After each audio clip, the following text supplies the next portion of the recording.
Now, without further ado, I'll introduce our speaker, Dr. Zuhdi Jasser. Dr. Jasser is an American Muslim and son of the Syrian immigrants who fled the Ba'athist, is that correct? Ba'athist, yeah. Oppression in 1966. Zuhdi is a physician, a former U.S. Navy officer, and president of the American Islamic Forum for Democracy, founded in 2003. His organization confronts the root cause of Islamist-inspired terror, Islamism, and its identity movements. His calls for reform inspired his co-founding of the Muslim Reform Movement in 2015. Zuhdi is a former commissioner and vice chair of the U.S. Commission on International Religious Freedom, appointed by the U.S. Senate, serving from 2012 to 2016. An internationally recognized expert on Islamism, Zuhdi is widely published and in the field and is featured in many top-tier media.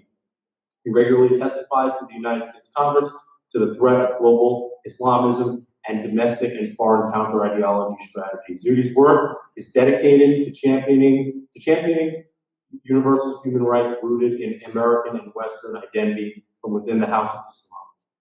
Dr. Jasser's 2013 book from Simon & Schuster is called A Battle for the Soul of Islam, and you can follow him on Twitter at Dr. Zuhdi Jasser.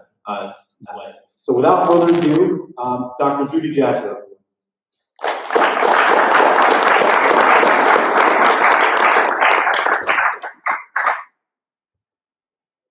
Thank you, Mitchell. It's an honor to be here at Duke, and I want to thank Duke College Republicans, Young Americans for Liberty, Political Union, and also the Critical Thinking Unit Project, which is a project of AHA Foundation, Ideas Beyond Borders, our American Islamic Forum for Democracy, and our Muslim Reform Movement. And as Mitchell said, it's about bringing critical thinking, challenging conventional wisdom, and thank you for the opportunity to come and hopefully give you a different way to look at I think what is one of the most important, if not the most important issue in the 21st century. I also want to particularly thank you for being here on the night of college basketball finals. I know that it may be bittersweet since Duke isn't in the finals, but our University of Arizona and ASU is also not in the finals either, so I join you with that misery. And as this venue was moved into the Devil's Den, some of my friends thought that this was a fatwa that was passed against me, a religious ruling, and that it was in Devil's Den, but then I reminded them that your mascot is the Blue Devils. And then they said, what's up with the newspaper tarring and feathering you? And they said, oh, was this UNC's Tar Heels? And I said, no, it's related to the subjects that I'm trying to talk about. And I have young kids, 3 kids, and a growing family. My kids are 16, 13, and 10, well, going on 10. And my oldest is beginning to look at universities. So I think that this is where young minds begin to think critically, begin to question authority, begin to question conventional wisdom. And I hope, and I thought about, should I thank Duke University? I do thank Duke University. These institutions provide us provide you a venue to begin to question a lot of the ideas that have changed the world. And hopefully many of you will change the world and solve the problems that we live in. And I think ultimately, as we look at some of what the controversy is, often we try to label ourselves about what we're against rather than what we're for. And we saw a lot written, and I think that in the writings, what should be highlighted and what I hope you looked at was the fact that nothing was quoted from me. And I think as you listen to the talk, yes, there's a binary question, the American Muslim identity, patriot or insurgent, but most questions, most talks, most ideas and approach to issues are based on a dichotomy of extremes. And how do we navigate those extremes? And the question is, who should I be talking to? Should this talk just be to Muslims? Is it just to non-Muslims? Is it to just Americans? Is it to folks all over the world? And we're live streaming this, and I think, as you all know on social media, that the reach of our message is never just to our neighbors anymore. It's never just to the people in the room. It's to our entire country. It's to our entire community. And I think the identities that we have a number of identities that we hold. and people that we speak to and groups that we collectivize with. And I have to tell you, I think at the root cause of terrorism, which is the most militant little splinter problem, is sort of this identity conflict that we might have. And I look at it through the lens of my faith. And it's surprising to me that somebody who loves his faith and whose family has helped build mosques in Wisconsin, where I grew up, Virginia and Hampton Roads, where I was based, in Norfolk on a ship for a couple years, in Fort Smith, where my family helped bring together a fractionated community into one mosque. There were 3 mosques. One was African American, another was Arab American, and a third was sort of everybody else, and we brought it into one community. And now in Scottsdale, we lived in Arizona for almost 20 years. We helped build and push back against some of the protests right after 9/11 when our community wanted to build a mosque there. So as Mitchell mentioned, it's been controversial at times to be an American Muslim. But do we allow our identity to be a reflection of the controversy around us? Or do we look at what the American dream is and what this country gave our founding fathers and what our founding fathers meant in its formation in order to form that identity? And unfortunately, as our country has fought against things and been threatened by various groups and radical movements, unfortunately, the narrative about American Muslim identity has been based on radicalism, terrorism, etc. And I think that's an ahistorical approach. And what I want to do today is begin to, in these next 30 minutes, highlight for you what I think the battle is about and what American Muslim identity is for me, and for many that I don't think you hear from. I think, unfortunately, most of the microphone and the platforms and those that get media attention are American Muslim groups that relish in victimology, relish in victimization, and unfortunately use their platform to simply say that it's America's fault, it's the West's fault, and yet very little is done to talk about the contrition that we need to face and where we are in our history as American Muslims. And I hope you leave here understanding what Islamism is versus Islam as a faith, what Muslims are versus Islamists as a political or theopolitical movement. And contrary to a lot of the sort of propaganda that you've seen even written in your own newspaper in the past few days, I have certainly been against Islamists coming into this country. But my family and others have relished and been very grateful for being able to come to America as Muslims that could practice our faith more freely in America than we could anywhere in the Muslim world.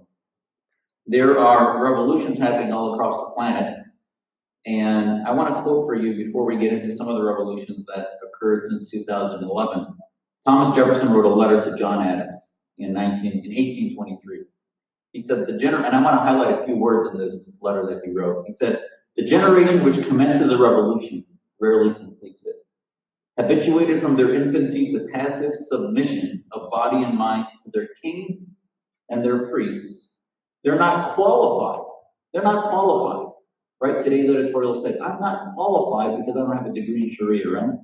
I'm just a doctor." Oh, by the way, who would have thought that being a physician with a graduate education would become a pejorative, but it seems to have become a pejorative at the Duke Chronicle. They're not qualified when called on to think for them and provide for themselves, and their inexperience, their ignorance and their bigotry make them instruments often in the hands of the Bonapartes. Insert House of Saud for Bonapartes. And Iturbidis to defeat their own rights and purposes. Insert Khomeinis for Iturbidis. So you look at the founding fathers. Benjamin Rush was a doctor, but I guess he's not qualified to opine about the Christian Church of England and the fact that theocracy was the plague that prevented real freedom from growing in the West. Or I guess Alexander Hamilton or Thomas Jefferson or James Madison were not qualified because they weren't priests who understood theology to talk about whether theocracy was the right form of government for the West. And yet in America, it seems that any conversation that we try to have about the Civil War, what is the Civil War today in the Muslim consciousness? I would tell you that I think it's inside the mosques. The civil rights movement of today is inside the mosques. And yet, how many of you have heard about what's happening inside the mosques? Should we leave that conversation in the mosques? And if I have it here, does that mean I'm Islamophobic? I guess they're having a teaching about Islamophobia, a term that I've never used and I don't like, and I'll tell you about why I think it's a term that actually is about blasphemy laws and not really about freedom and liberty. So then, to quote Eugene Rosenstock out of Revolutions, he said, "To a mankind that recognizes the equality of men everywhere, every war becomes a civil war." So we might be able to compartmentalize what's happening in Syria. And by the way, I wish Syria was just a civil war, but I mean, any of you who know what's happening in Syria know it's become a client state of Iran, of Russia, of the whole region. So unfortunately, where America is absent, those vacuums get filled by evil. So the bottom line is every revolution has its own identity, has its own movement. And in those revolutions, we saw in 2011, the people of Syria rose up. I remember my grandfather, and as Mitchell mentioned, we escaped I was born in the US, but my family had escaped from Syria in mid-60s. There was a Ba'athist revolution, which was a fascist, nationalist, socialist movement. Sort of the Nazis of Syria took over in 1963, and they've been running Syria since that time. There were 20 different regimes, 20 different presidents that ran Syria from 1951 till 1963. Coup after coup after coup that happened.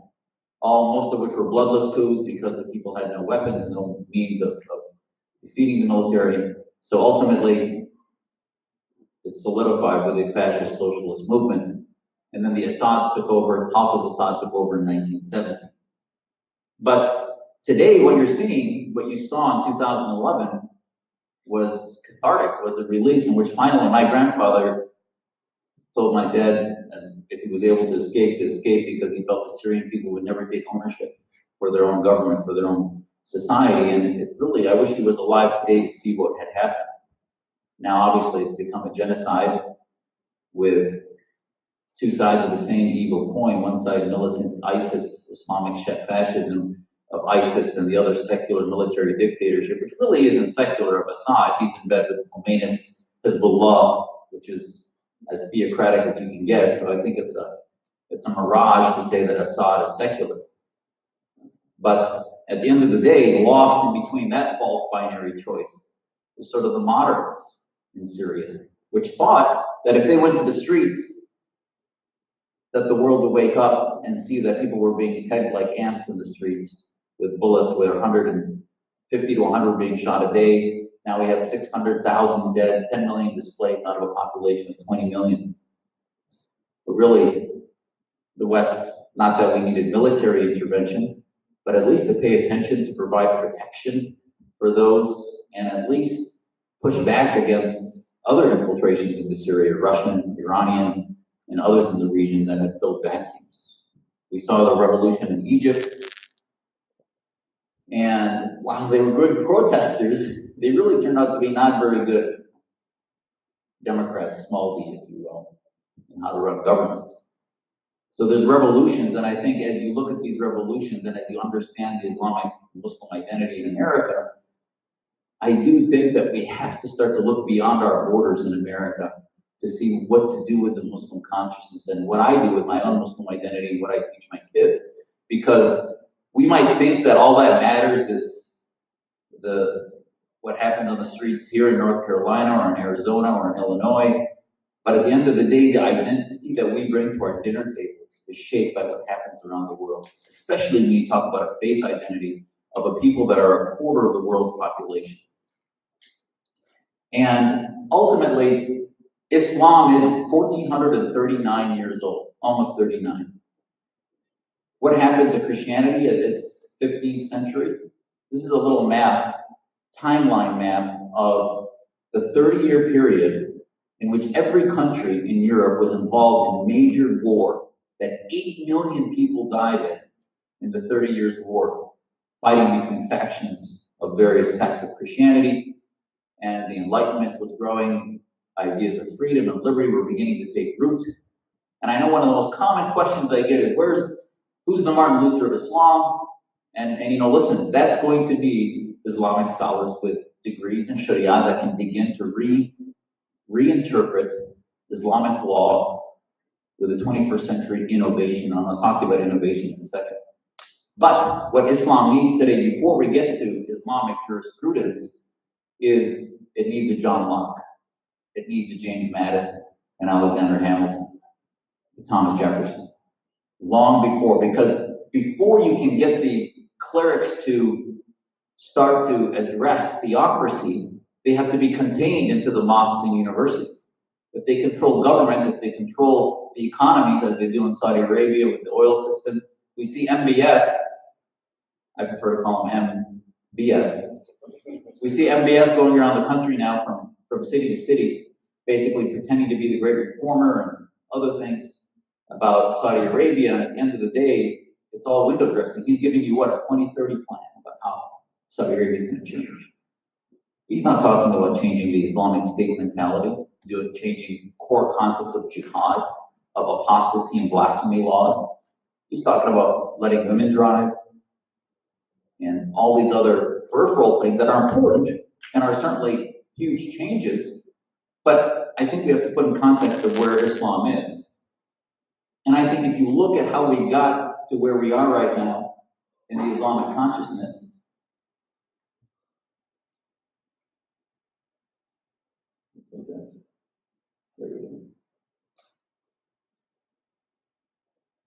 what we need is an establishment clause. We need to begin to look at that First Amendment idea of freedom of speech, freedom of religion, freedom of practice, freedom of belief, freedom of assembly.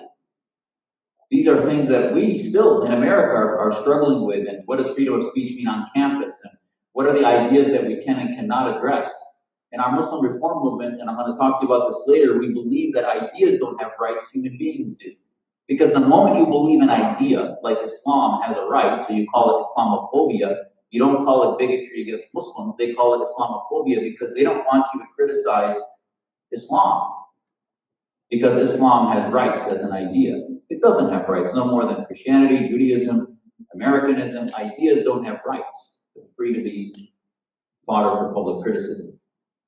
But the history, if you will, and this is hard for you to read, but bottom line is where the Muslim consciousness and identity is today has gone through huge impacts from the 7th century when Islam was founded. So we're 15 centuries into Islam, and we started, which was a golden age in the first 7, 8 centuries. And I'm not telling you it was a perfect time, but you have to hold it accountable to the time in which it was in. You can't hold 8th century Arabia accountable to 18th century America or 21st century America. So globally, as Maimonides and Bernard Lewis talks about the golden age of Judaism and others, it was during the Islamic age. But then you had Ottomans who were 400 years of military rule. Then you had colonial rule, which in some ways modernized technologically, but still prevented Islamic countries, Islamic majority countries from having an identity. And then bring in the 20th century, in which you have world wars, in which the Middle East became sort of a playground for battle between major superpowers around the world, and you were left with military dictatorships. And these military dictatorships have sort of left a vacuum for any critical Islamic thinking. And many would tell you that ijtihad, which in Arabic means the modernization of critical thinking, or critical review of Islamic law in light of modern day, renewal of Islamic law, what that means, ended in the 13th and 14th century. So you've had 500 plus years of basically stagnation of Islamic thought. And yet if I as a Muslim use the laboratory that we have here in America to bring that light of day upon that stagnation, it's looked upon as Islamophobia requiring attention, which is a bit bizarre. So if you look at the map, these countries, look at the dates in which they were formed. They're barely a century old. And many of them were carved out as nation states after World War II colonial era ended. These countries pulled out and left these nation states to fend for themselves. Syria, my grandfather was involved in the first few democratic attempts at democracy in Syria from 48 to 52, and then it fell apart into military dictatorships. And part of that is when you've been under colonial rule and the military is run by a foreign power, you're not going to be invested in the military. So what happens is the military is pulled out, the foreign military is pulled out, the most corrupt in society were in those militaries. So you were left with basically the thugs and thieves and criminals of society running the Egyptian military, the Saudi military, the Syrian military, Iraqi military, and thus you produce the Saddam Husseins, the Gaddafis, the Assads, and the House of Saud that we have today. So ultimately, that became the Islamic establishment. And if there's anything I'm vociferously against, it's the current Islamic establishment. Globally and even domestically. I think domestically, our Islamic establishment is a byproduct of these dictators and Middle East governments that have sprouted and planted a lot of those seeds in the 60s and 70s here in the US. So if you look at these nation states, this is a map that's hard to see, but the dark green are Islamic states. The light green is where Islam is the state religion, but it technically is not the Islamic state. And these are Muslim majority countries, by the way. The yellow is there's no declaration of state religion, and blue is secular. So as you can tell, most of the Muslim majority countries are identified as Islamic states. So I loved how during the whole ISIS debate, President Obama and even President Bush before him constantly said, Al-Qaeda is not Islamic. Islam is a religion of peace. ISIS is not Islamic. The applause of everybody at the UN. Well, sure, the UN is going to applaud. They don't want their Islamic states unnoticed. But the problem is much deeper than ISIS. The founding fathers, contrary to Rand Paul's constant talking point, the founding father of ISIS is not America or the West. The founding father of ISIS is Saudi Arabia, is Wahhabism. So the ideas that fuel the radicalization, the jihadization of the Islamist mentality are coming from the educational centers of these governments, of these Islamic regimes. To say that they're disconnected is absolutely absurd. And I think ultimately, the identity that American Muslims brought with them here has a lot of pressures. Yes, there's two extremes between hyper-nationalism and hyper-Islamism or theocracy. But to negate the fact that somehow, or to believe that somehow, as my family and others came here, that we spontaneously become Jeffersonian Democrats the moment you step into whatever state you immigrated to is absurd. There is an ideological transformation that happens. My family happened to have been political refugees from Syria, so they embraced Americanism. I think most American Muslim families embrace Americanism. But to think that they all do, I think is absurd, because what is Americanism? America is an idea, it's not a landmass. America is about individuality, our constitutional republic, about freedom, liberty, equal access to government, the separation of powers. We're a republic, not a democracy. And you know the problems with democracy, but look at what happened in Egypt. We were visiting Egypt as part of the U.S. Commission on Religious Freedom, and I quoted, I think it was Ben Franklin or somebody, who said, democracy is 3 wolves and a sheep voting on what's for dinner. Right? You know, and this is what happens when you have a majoritocracy. And the West right now is starting to have a challenge itself with dealing with populism. And what do you do when there are huge popular movements that might not necessarily be what the core founding principles are of the nation? And we have to deal with them. But I think ultimately our identity is one that we should be able to address. It should be more than simply my talk. Week to week, you start to look at what is it that is the fuel that makes me feel, what do I belong to? And I think often identity is about belonging.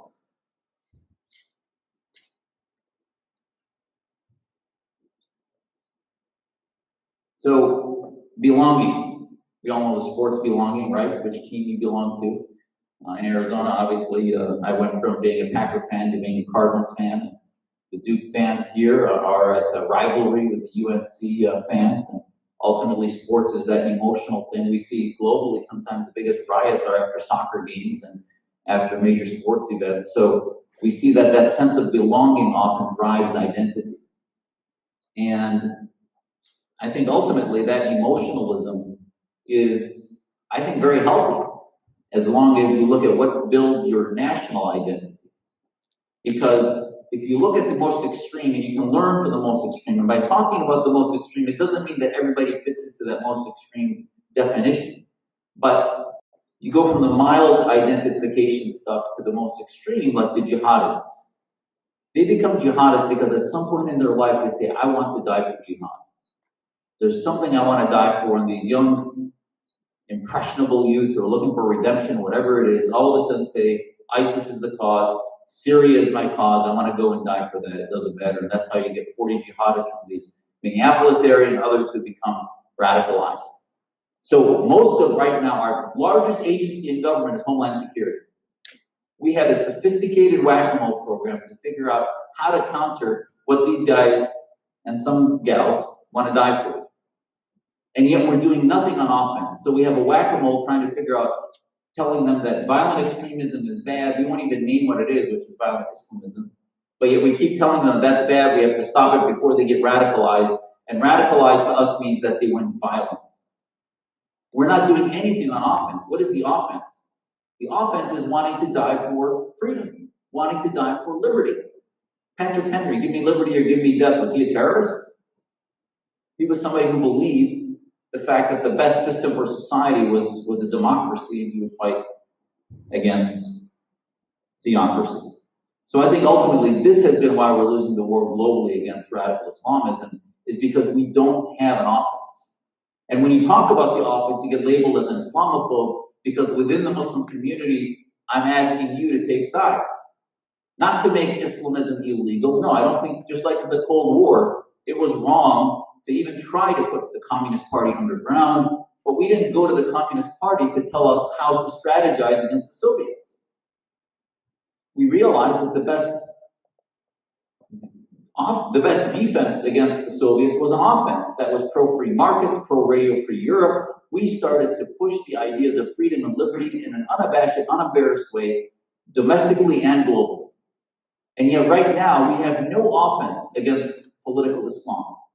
Actually, we're working with the Saudis, the Egyptian government, and other kleptocratic autocrats who are Islamic governments to tell us how to not radicalize Islamists, which is absurd. We should be working with the people on the streets that I showed you early on, who are revolutionaries that want to change and uproot their societies. Now that sounds like chaos, but if you look at the Muslim world right now, these are the global communities. Only 30% of the world right now lives in freedom and democracy. 70% lives under oppression. So that 70% has 25% that's Muslim. And that splinter of Muslims that lives in the West lives in freedom and liberty because we happen to live in the West.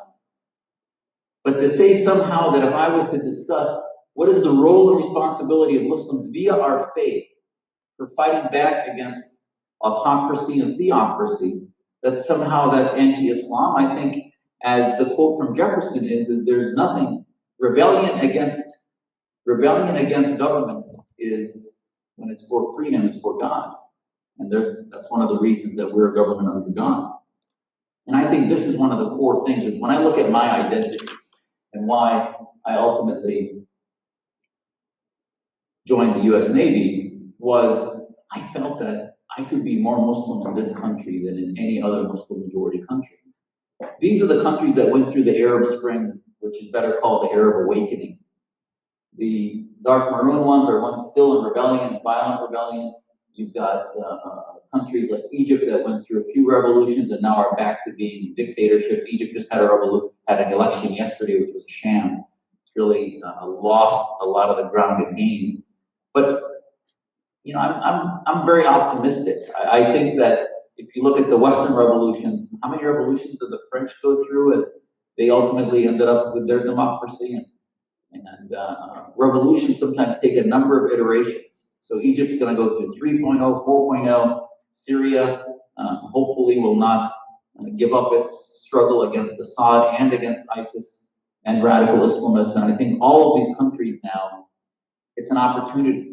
We can miss this opportunity and say that we want to go back to the 20th century of stability.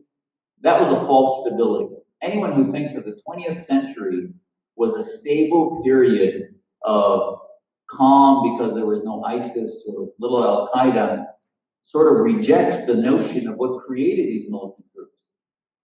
The Arab Tyrant Manual is that they will allow the creation of radical ideas and fester that so that they use it as an opium of the masses and they use it to legitimize dictatorship. So the only way to change that is not through massaging the periphery, it's through chaos and revolution, and ultimately infusion of liberal ideas. Right now, we look at the Middle East like there's two choices, either theocracy or secular dictatorship. And we had our Game of Thrones period in the 20th century in which we said, oh, let's just pick the ones that are our friends. And actually, that seems to be sort of the policy we're settling back with now. That's one of the reasons I've been very excited to see Director Pompeo now going to state versus Secretary Tillerson, because the Tillersons of the world who came from the Exxon Mobil, sort of the oil industry, are not going to be the ones to really work with revolutionary periods. And I think if you look at Mike Pompeo and others that talk about the Muslim Brotherhood being the problem, that talk about Islamism being the problem, they're going to be much more open to seeing that real long-term allies in the Middle East are going to be those on the ground that are working for movements of freedom. But there can be, remember how people were upset at the binary nature of my talk. The binary nature of the Middle East is far more upsetting to me, which is both sides are evil, right? Secular dictatorships are no different from theocratic movements. Now, you could make the argument that secular dictatorships are less of a threat because they rarely have global ambitions, while the theocrats want to set up a caliphate and do have global ambitions. But that's ignoring the fact that the secular dictatorships thrive on creating radical Islamists. Just now, finally, the Saudis have said, oh, wait a minute, we didn't mean to distribute our ideas to the tunes of hundreds of billions of dollars globally. We're going to stop doing that. And they put the princes in the Ritz-Carlton for a few months that were part of the Brotherhood ideology movement to say that they're going to contain that. And it's hard to contain a movement that says that Islam should be ruling the world. So the civil rights movement of today, as I stand here in the South, I think that we look for what are those righteous people that want to lead real reform, real modernization. And I believe the civil rights movement of today is inside the mosques.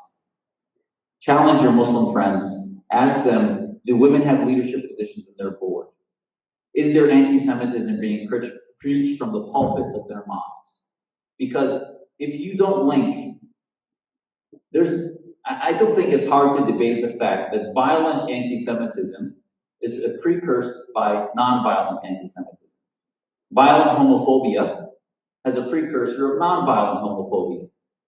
So to say that violent Islamism of Al-Qaeda and ISIS has no precursors that includes non-violent Islamism, the belief in the Islamic State, the supremacy of Islamic rule as a majority and Sharia states, to say that that has no influence on militant Islamism, I think is to be in denial. Now, I'm ready to have that debate, and I wish that's what people would debate us on. We've had multiple debates of that with imams around the country. But I think that's really the core issue. So this is on our webpage. It's our mission at the American Islamic Forum for Democracy. It says, believers, conduct yourselves with justice and bear true witness before God, even if it be against yourselves, your parents, or your kin. This is a passage that we believe to be central. It's right out of the Quran. We believe in the authenticity of the Arabic script of the Quran, but reject the interpretations, man-made interpretations of Sheikh Google and Imam Google that you might Google to see all the translations of Islamic scripture that, now listen, I'm not saying that many of the Islamists will say, oh, that's pushed by anti-Muslim bigots, etc. No, they're actually just feeding out the Saudi government's Quranic translation. They're feeding out the Khomeini's Sharia book that's used throughout Iran. So to say that somehow it's all the Western bigots' fault of the interpretations, you need only look at the courts in Saudi Arabia, in Iran, in Yemen, and in Sudan, and elsewhere to see what the interpretations of Islam that need reform are. So the story is simple. The laboratory to do it is here. This is our mission statement, is to protect freedom and liberty through the separation of mosque and state. When we formed in 2003, people said, why mosque and state? Shouldn't you just be against terrorism? And we're like, no, I'm a doctor. I don't treat coughs and pain. I treat disease. You resolve the pain by treating the disease. The disease with terrorism is theocracy. And if you deny that, I'm ready to debate that with any Muslim leader, any Sharia expert or professor who my antagonists in the newspaper and elsewhere think that I'm not qualified to debate. Let's debate it. This is a public debate, not about inside the faith issues, but about public. What is the role of the theocrat and the cleric in the public place?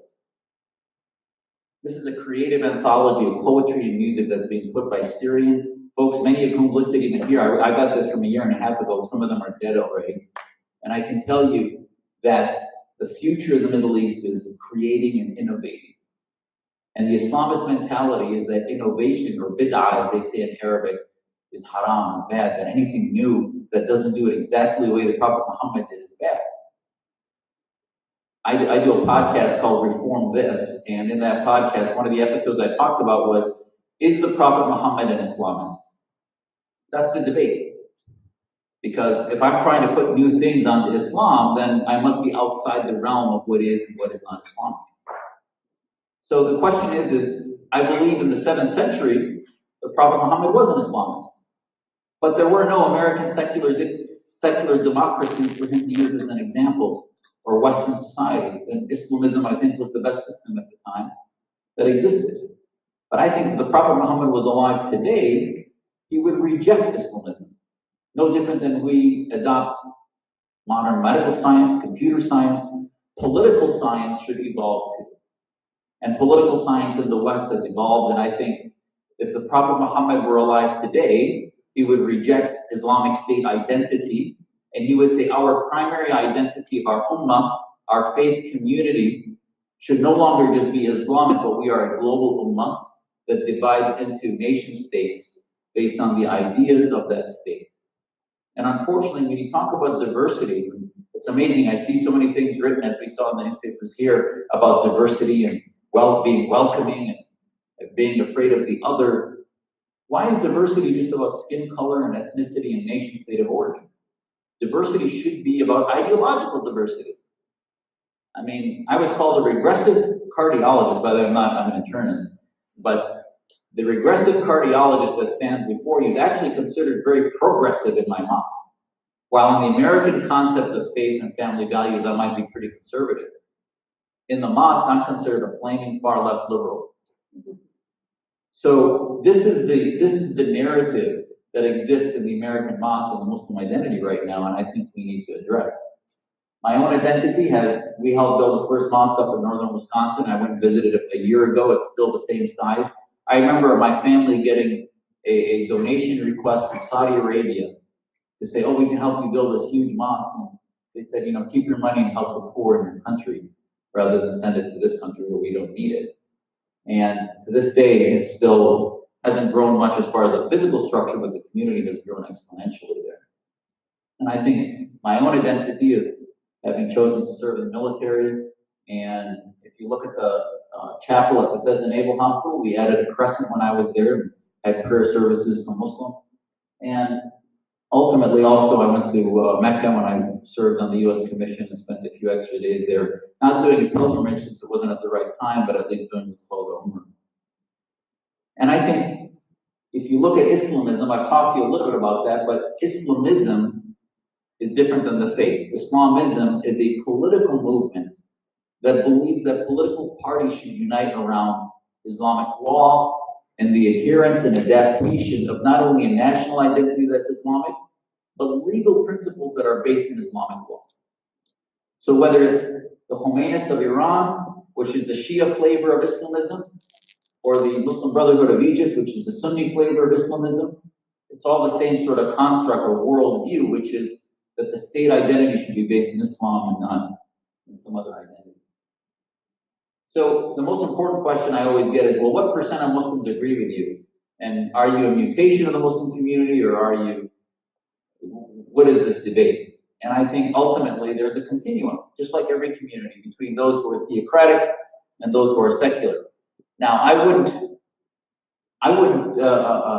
try to impart sort of Americanizing this debate, if you will, in that the debate about church and state in America is in the 21st century, while I think In the Muslim consciousness, we're still back where America was in the 16th and 17th century. So those two different debates, I think, are very different. But at the end of the day, the worldview, if you look at each extreme, you've got terrorists, those who believe that the ends justify the means, whether it's the Assads or the ISISs of the world, or the theocratic end or the secular militant end. In the middle is the majority of nonviolent Muslims. And I think the debate of today, which is where I like to spend most of my time, is sort of if you take those who believe in an Islamic worldview that there should be an Islamic state, classic debate is, if you read out of Brookings' Shadi Hamid's book on Islamic exceptionalism, I think that's the core debate, is I believe in American exceptionalism. He believes in Islamic exceptionalism. He's certainly not an advocate of terror, doesn't believe in terrorism, but I think he falls to the right of that population, and I think 30, and that's one person. If you look at the election results in the Middle East, the Islamists got 20-30% of the vote. The majority of non-Islamist Muslims divided into so many different political parties, they weren't able to win elections. And if you look in the Islamic establishment in America, what happens is most of the Islamic establishment runs the mosques and they're Islamists. I think majority of Muslims in America are non-Islamist. And ultimately, the real debate is about freedom and liberty. I'd like to see, so last one, I'll leave you in a minute with what are the solutions. I'd like to see us shift our policy in America from countering violent extremism, which is meaningless to me, to countering violent Islamism, which is countering that political, theopolitical movement. And people say, well, America can't get into the theological debate. I'm not telling you to get into it, but at least work with those who share our values on the ground. So it's not that our government's going to come up with those ideas, but just as Jefferson and others fought against theocracy, we should work with the anti-theocrats on the ground in various countries. So my book is A Battle for the Soul of Islam. It's not a unique idea. President Wahid from Indonesia talked about the illusion of the Islamic State. You open his book, the first sentence says, you should have a state of Islam in your heart, but we never need an Islamic state. What's wrong with that? Is that Islamophobic? That's what I believe, is that ultimately my relationship with God is through my recipe, which is through the Quran and through Islam, but I don't want government ever involved in telling me which Islam or any religion other than being under God. Social media, I think, is a big platform for it. We can talk about it in the Q&A. There's one thing I wanted to bring to your attention. There was a lot of debate here about my using the term insurgent. The term Salafi jihadi insurgency, I think, is the best way to talk about the ideas that we fight. The Quillian Foundation did a story on a large report on Salafi jihadist insurgency around the world. This graph here talks about the number of Salafi jihadi groups around the world, and that spike happened in 2011 after the revolutions. And I think that's a natural fallout from chaos, and which I think is good. Disruption is good. Last, this was from 2 weeks ago. Al-Azhar, which is basically the Vatican of Sunni thought, the Mufti of Al-Azhar came out and said, only the state, only the government can declare jihad. Only the government can declare who's an infidel. Only the government can declare who's an apostate. That's what came out just 2 weeks ago. And El-Sisi's looked upon as a reformer. He gave that great speech about at the belly of the beast in Al-Azhar, telling them you need to clean out the radicalism and violence in our faith. So this is like going to Colombia and the Colombian government saying, only we can use the cocaine and the meth that we distribute around the world. Only we can tell you where it can be used and where it cannot. Jihad is an intoxicant of an idea that radicalizes. And our Muslim reform movement looks at ending that concept in a way that puts it into the dustbin of history. Now listen, I totally acknowledge that there exists a certain amount of palpable anti-Muslim bigotry in the West. There was a shooting in Quebec that happened, and to this day they left the shoes of the 6 Muslims that were shot in that mosque as they prayed. But I'll tell you, I think that the best way to counter any anti-Muslim bigotry, and again, don't call it Islamophobia, any anti-Muslim bigotry that exists is for Americans and the world to see us leading the battle to reform our faith. That would be the best method of melting away anti-Muslim bigotry, is rather than claiming victim and blaming the West and saying, oh, woe is us, to actually look at what responsibility we have living in the lap of freedom to change the world that exists around us.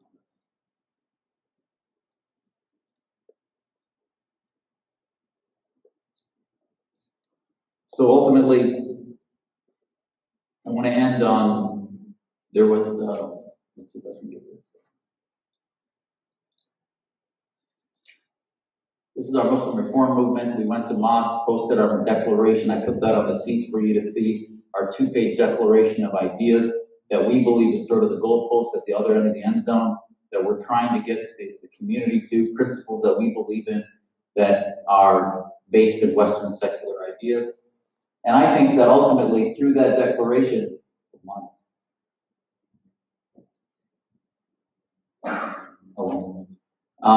ultimately through that declaration, it can be a vehicle. I had one last slide, which was about Manchester. Ariana Grande had a concert. What was the name of that concert? The Dangerous Woman Tour. And it was bombed. 22 people lost their lives. An act of terror happened.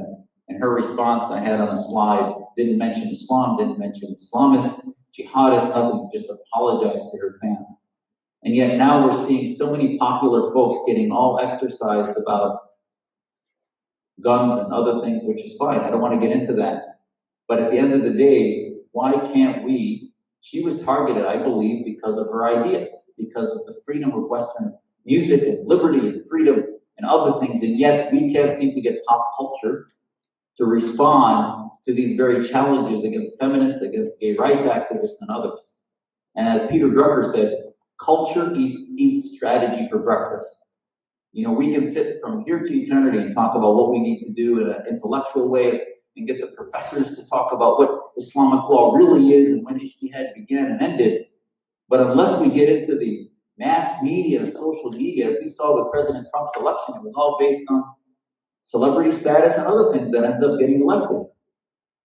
So if we can't get this topic into the celebrity status culture, until it starts being on programs like Roseanne and other programs, nobody's going to pay attention to what we're doing. And it's not going to matter. It's not going to change the world. So at the end of the day, who are our Muslim role models? You know, I got a lot of flack in my community because I criticized Muhammad Ali. And it wasn't right at the exact time of his death, but the next day I started to hear all these things, and even Rand Paul came out with a Senate motion that he wanted a Senate position about avoiding the draft in Muhammad Ali's name. And listen, he was a man that made a lot of change, that I think stood for a lot of things and showed a lot of courage in what he believed in. But as my American Muslim identity, in his court proceedings, he said that he could not fight a war for the white man because his Quran told him he could not. So that's fine. He has the freedom to do that. But we need role models in America that base their identity also, not just, we need diversity in those role models. So I hope we can start to have American Muslim Patriots, American Muslim military members. There are tons out there. They exist, but we just haven't heard about them because they're not controversial and they don't feed into the identity politics. But we're out there and we exist. So I'd like to go into the Q&A session now, and thanks for listening. So let's get right into it. I guess let's start out with an interview you had with Fox Business in 2015. You stated that in order to come up with a solution to prevent radical Islamic extremists from entering the United States, we need to have a bipartisan conversation on how you tell the difference between a Muslim and an Islamist. And you alluded to this a little bit in your talk, but can you describe what the exact specific difference is? Sure. You know, listen, it's not an exact science, but at the end of the day, we're completely there without having some type of filter about understanding what Islamism is. And the Islamists declare what they're doing based on their movements. So right now, if you look at most of the immigration debate, it's about screening for background checks based on FTOs. Do they belong to any foreign terror organizations? And I think that's too narrow. I think a terror group, obviously, is those that have attacked innocents, non-combatants, and use violence as a means to obtain their ends.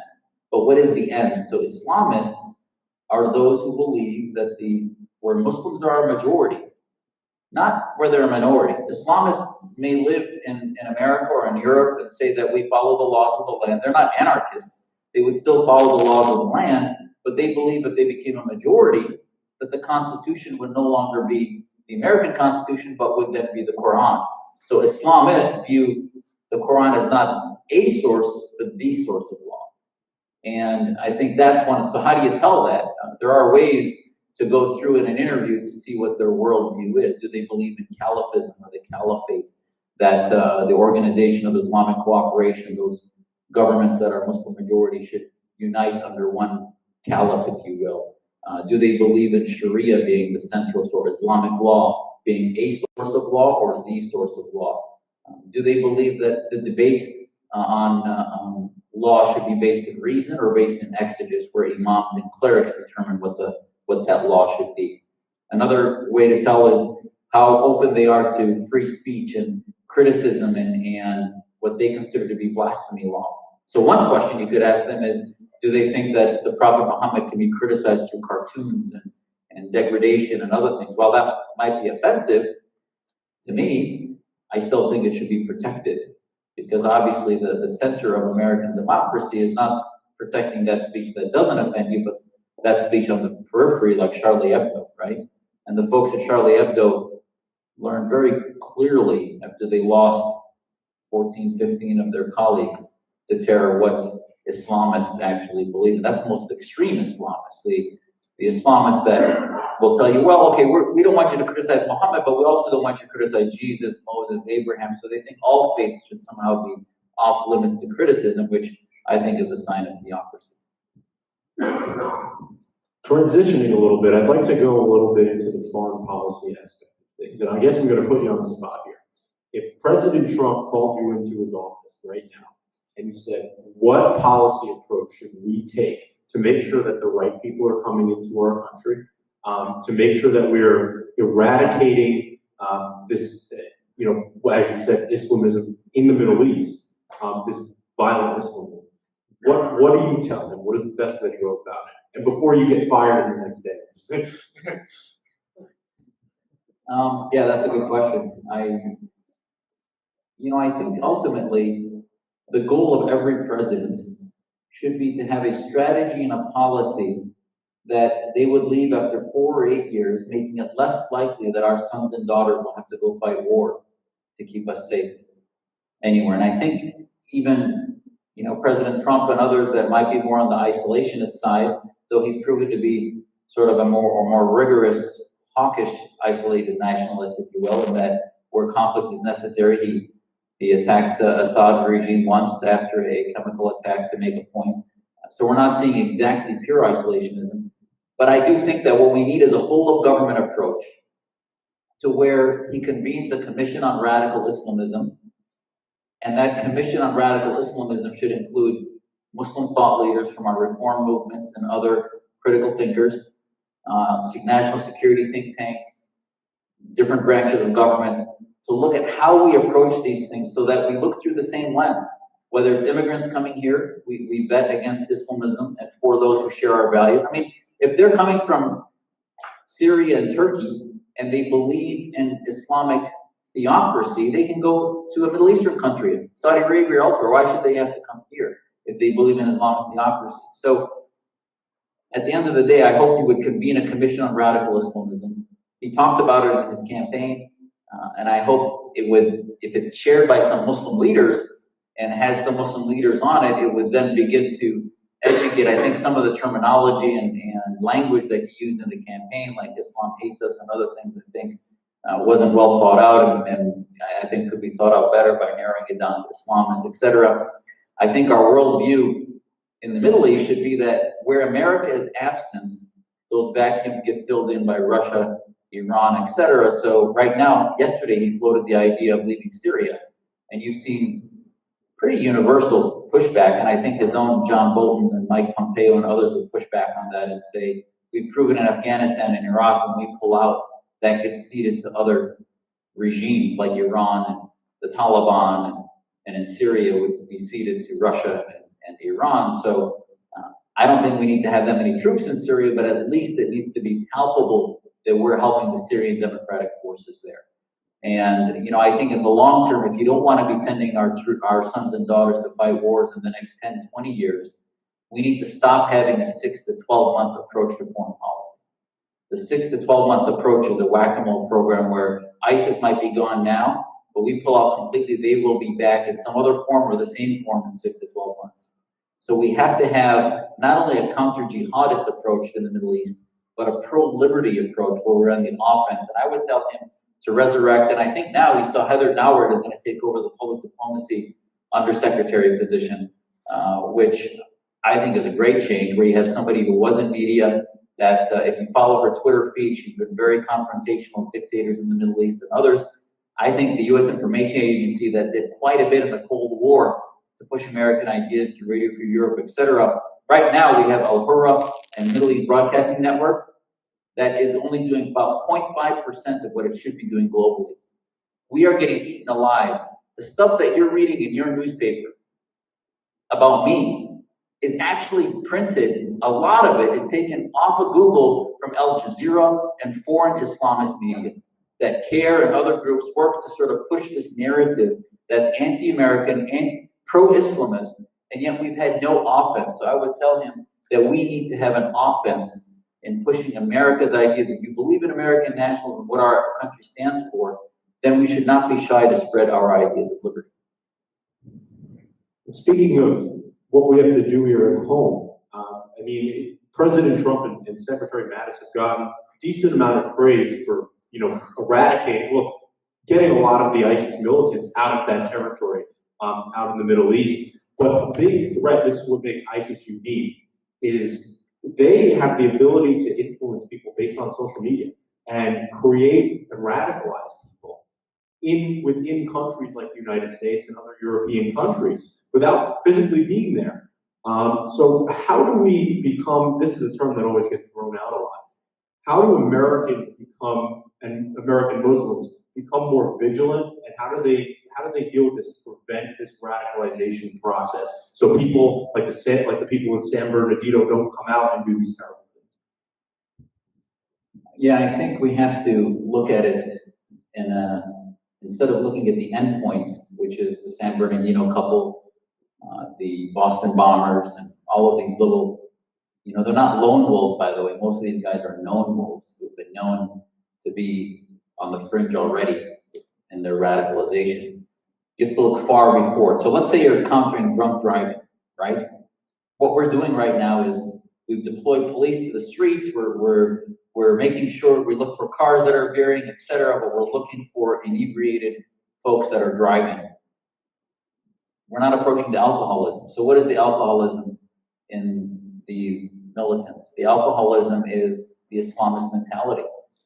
We saw after President Trump said that Jerusalem should be the capital of Israel, which is allowing the country to declare its own capital, which is unbelievable. It took us this long to do what every party has said they were going to do. We saw 4 or 5 sermons across the country on video. That's the ones we got on video, of imams in mosques from California to Virginia to Michigan and elsewhere, citing scripture that almost sounded genocidal about Muslims should kill the Jews where you find them, and on about conspiracy theories, etc. So to say that those sermons have no impact on radicalizing communities and individuals is absurd. I think that we have to start to have a tough love with our Muslim community. Interfaith work should not just be about what values we share, but what makes us different. What is the standard when you go and visit a mosque? Do they take the curtain down between the men and women just because you're having an interfaith gathering, or is that what they actually do all the time? And why don't they do that? And why is only one voice speaking for the Muslim community? I would tell you to start looking at identifying with Muslims outside the mosque. Unfortunately, right now, the Muslim identity is limited to the mosque identity and groups that you Google as Islamic in their identification. And unfortunately, 60 to 70% of Muslims don't go to mosque but 3 or 4 times a year.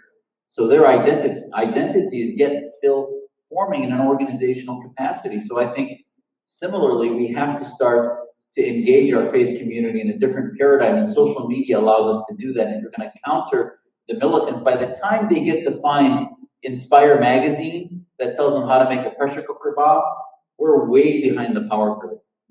We have to start with the anti-Americanism, the anti-Westernism, start telling them that secular law is not against Islam, it's very pro-Islamic, citing scripture, just like I gave you that one passage, there's 30 other ones I can give you that are pro-liberty and pro-freedom. There's some that say a woman gets half a vote of a man, a quarter of the inheritance of a man. What do we do with that? We should challenge our Muslim brothers and sisters to address those scriptures. How do you come to terms with modernity? Because those things are in our Quran that we need to address. With that, let's turn to some questions from the audience.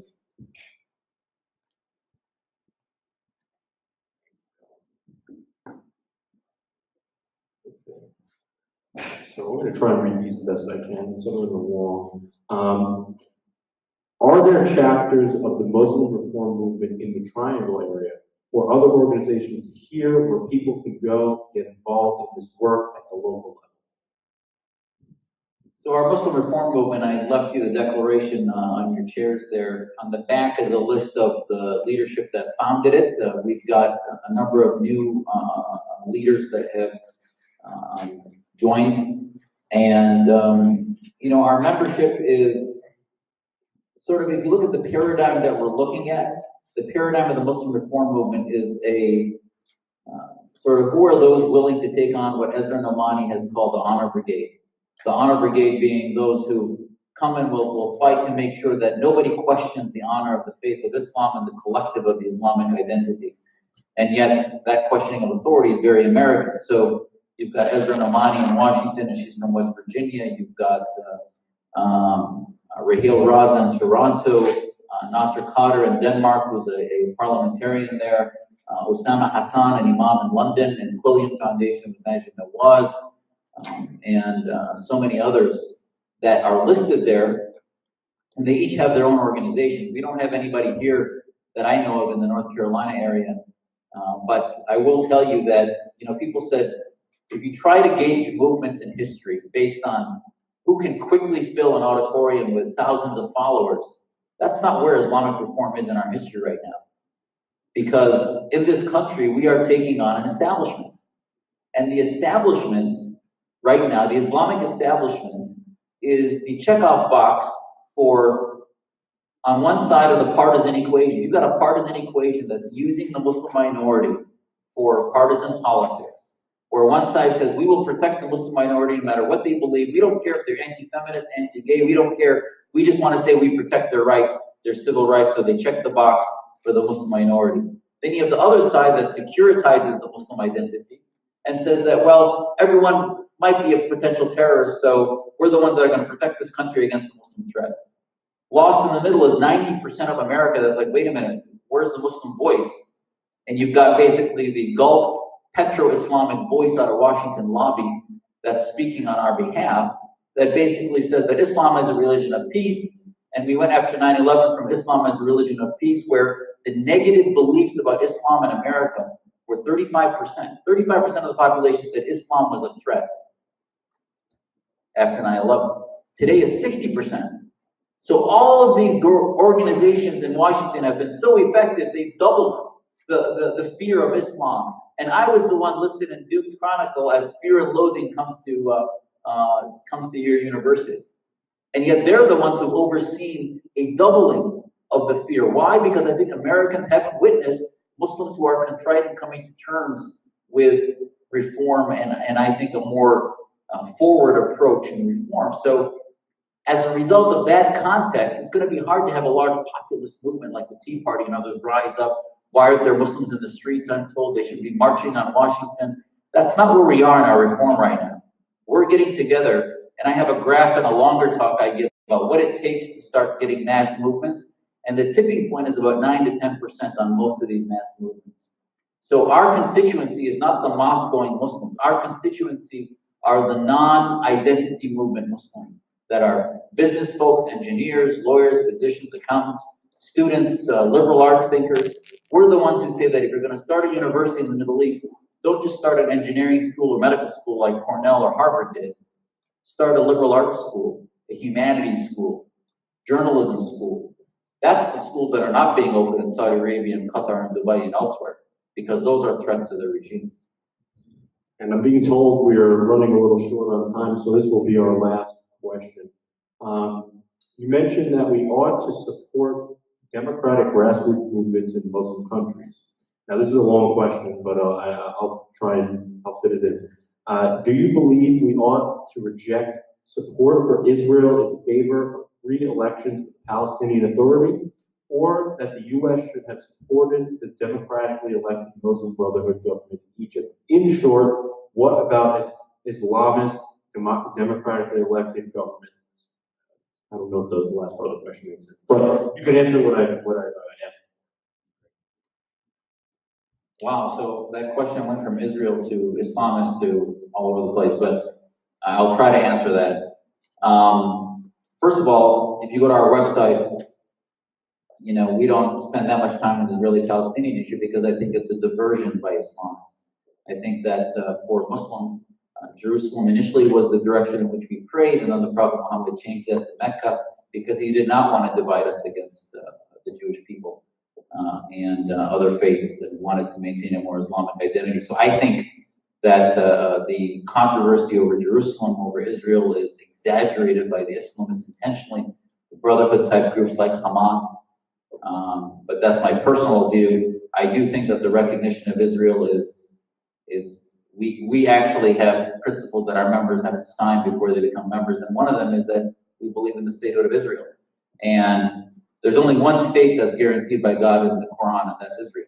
And that might sound debatable, it might sound something that would be heretical in most Islamic establishment interpretations, but it's true.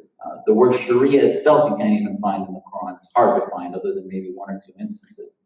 So the position on Israel, I would tell you that we can get into what the peace process should be, but you need a partner with Israel that is rational, that isn't terror-based like Hamas, that doesn't have a charter like Hamas that says kill a Jew behind every stone. So part of the limitation behind the peace process is the fact that there is no moral equivalency right now between their leaderships. But having said that, the other issue is what do we do in Egypt with the Islamists who are elected? I think that it is wrong. I disagreed with the policy that somehow we should have supported al-Sisi because it is a better option from the Brotherhood. Iran is the example I always use, which is, do we look back on 79? And some people do. I think many people do say on 79, maybe Jimmy Carter was in error because whatever policies he did, if we had a way to leave the Shah in power, we should have done that. That Game of Thrones approach to the Middle East is inhuman. A state need to mature like every human being needs to mature. Their states, their nation states need to mature. And they need to evolve through a process. So 1 year of the Muslim Brotherhood running government in Egypt did more to destroy the ideas of the Islamists of Egypt than 60 years of Nasser, Sadat, and Mubarak. Because those dictators intentionally didn't really leave a public place for debate. So the Arab awakening, I think, is doing a lot to begin to show that the Islamists who claim to be the alternative to military dictators are simply another dictator, but this time with religious clothes. And you need to let them come to power so that the people will revolt against them in a very nascent, organic way. Now, is that going to lead to more radicalization? Same thing in Syria. I think that, right now, when I was testifying to Congress about Syria in 11 and 12, before ISIS, I was saying the population is going to be radicalized unless we help democratic movements, and they'll get more and more radicalized. And sure enough, that's what we're seeing now. Well, we can't say that the lesser of evils or the enemy of our enemy is our friend and say that somehow that's a humanitarian approach to the Middle East. And I'm against a propping up of dictators because it's un-American. It really violates who we are as a country when we say we're all about liberal ideas and liberalism, but then except for the bigotry of low expectations that we have for Saudis and for Egyptians and for Syrians. So I'm told we can go to one more, and I think this question is important, and I like that it's being asked. As a member of the Duke MSA, you recently said that Duke MSA has an Islamist agenda, that we have Islamist allies, and that our radicalization of Islam and Muslims is suffocating the Muslim identity. I'm curious how you know all of this to be true about the Duke MSA if you've never interacted with the group. That's a great question. And the way I know that was to see the response to my coming on campus. My coming on campus was responded to with commentary on the Facebook page of the MSA that I bring. There were questions that were asked about how the MSA does not want a binary approach to their identity, that ultimately that somehow I was going to say that the Muslim identity is all about being an insurgent, is all about not belonging. And basically, the volume of information put out by the MSA here about me never quoted me. So how could that be anything but propaganda that was taken from the Islamists? And if you look at what the Islamists have said about me, it's the same stuff, which is if you look at what are Islamists, the Muslim students. I was, by the way, vice president of the MSA at the University of Wisconsin. I talk about it in my book. It lasted 3 months because I went there. I joined them when I was a freshman at the University of Wisconsin. And first of all, I couldn't understand why they were so focused on Israel. Didn't make any sense. I came from a small town, as you saw, in northern Wisconsin. Islam to me was non-political.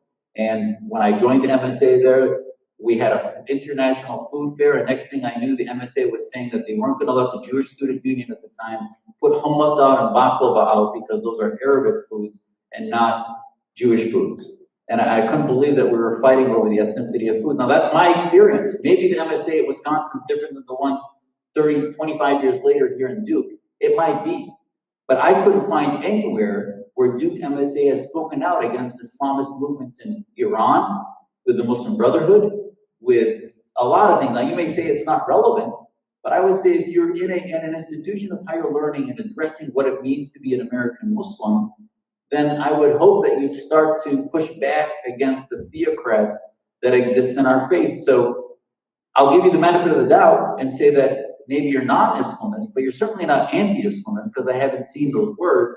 And your approach to a reformer who loves my faith, and if you look at my own values, what I am trained in is medical ethics. And I've done invocations for various religious functions in Arizona. So to address me as somebody who needs an Islamophobia teach-in as an organization, and then you end up having other organizations pull out and apologize for having been involved because you brought a supposed hate monger on campus with fear and loathing, and say that somehow me as a Muslim who's raising my kids that go to Quran school in Scottsdale every Sunday, who believe in our faith, that somehow I am the problem rather than the millions upon millions of Islamists around the world who are feeding radicalism to our community and interpretations of Islam that we should be pushing out in social media, that where it says a woman gets a quarter of the vote of a man in court or a quarter of the inheritance, and we aren't talking about that every day, that somehow that is less important than me, that I become the problem, then that's the definition of Islamism, where it's about a collective identity rather than I'm the problem because I question the narrative of what our identity is and the lens that we look at. Well, I just want to say before we end here, I want to thank again the Duke administration for their help, the Duke police and the security guards that are here. Thank you for making this a safe event that protects freedom of speech and allows us to discuss very difficult topics. And to make Duke a forum for something like that is truly incredible. So thank you very much. And thank you for everyone who attended. And thank you, Dr. Jasser, for that wonderful presentation.